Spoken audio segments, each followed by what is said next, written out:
আমাদের সোহাগ ভাই সে যেখানেই পশু পাখি পায় সেখানেই ভালোবাসার চাদর বিছায় দেয়। এই দেখেন আমাদের সোহাগ ভাই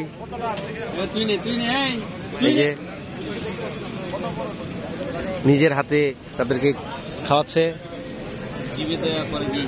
হ্যাঁ, পশু পাখির প্রতি তার ভালোবাসা শেষ হবার না।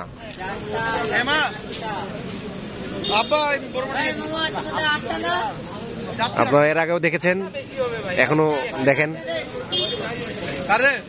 বলা হয়েছে সাইকে বলা হয়েছে 8টা।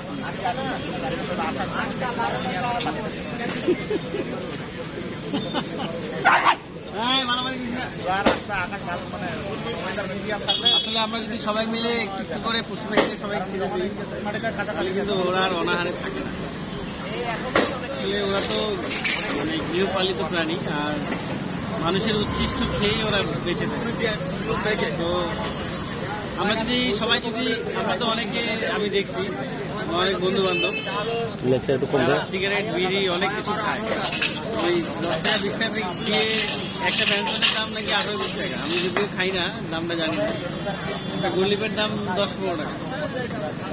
তো এটা না খেয়ে আমরা তো এটা অনেককে দেখছি খায়। তো তার সাথে যদি একটা সিগারেটের বা একটা গোল্লিপের বা একটা পেনশনের দামে যদি আমরা একটা অবলা প্রাণীকে খেতে দিই, তাহলে কিন্তু ওরা কিন্তু ক্ষুধাটা নিবারণ করতে পারে। আমরা যে সিগারেট বিড়িটা খাই, এতে কিন্তু ওরা কিন্তু মনে করেন যে অনাহারে থাকে।